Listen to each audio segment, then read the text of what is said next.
শেখ হাসিনাকে কবরস্থানে পাঠাতে হবে। আওয়ামী লীগের সাধারণ সম্পাদক ওবায়দুল কাদেরের অবস্থান নিয়ে দীর্ঘদিন ধরেই চলছে নানা গুঞ্জন।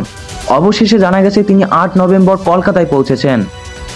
গত 5 আগস্ট থেকে প্রায় 3 মাস ধরে কাদের কোথায় ছিলেন তা নিয়ে প্রশ্ন উঠেছিল। সূত্রমতে তিনি এ সময় এক বিশেষ স্থানে ছিলেন, যেখানে তার প্রতি বিশেষ যত্ন নেওয়া হচ্ছিল। সবুজ সংকেত পাওয়ার পর তিনি সড়ক পথে মেঘালয়ের শিলং হয়ে কলকাতায় পৌঁছান। নিশ্চিত হওয়া গেছে দিল্লি নয় বরং কলকাতাতেই অবস্থান করছেন ওবায়দুল কাদের। তবে তার মোবাইল ফোন বন্ধ এবং হোয়াটসঅ্যাপও অচল। বিরোধী রাজনৈতিক নেতারা দাবি করছেন তিনি কলকাতাতেই আছেন এবং সেখানেই নিজেকে গোপন করে রেখেছেন। আওয়ামী লীগের ভিতরের অনেক নেতা অভিযোগ তুলেছেন সরকারের পতনের জন্য দায়ী ছিলেন কাদের নিজেই। বিশেষ করে তার বিতর্কিত মন্তব্য, ছাত্র জনতার আন্দোলন মোকাবেলায় ছাত্রলীগই যথেষ্ট, তাকে কোণঠাসা করে দেয়। এরপর থেকেই তিনি কার্যত দলীয় কর্মকাণ্ড থেকে দূরে সরে যান। ক্ষমতায় থাকার সময় প্রতিদিন জনসমক্ষে দেখা যাওয়া কাদের এখন কার্যত নিখোঁজ।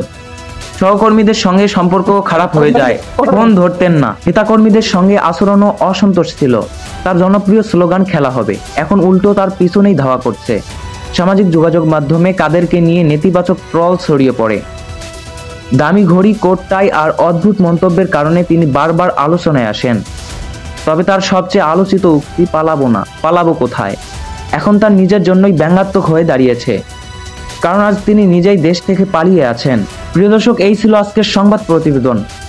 নিয়মিত নিত্য নতুন রাজনৈতিক আপডেট পেতে এখনই সাবস্ক্রাইব করুন নিউজ পয়েন্ট ইউটিউব চ্যানেল। ধন্যবাদ।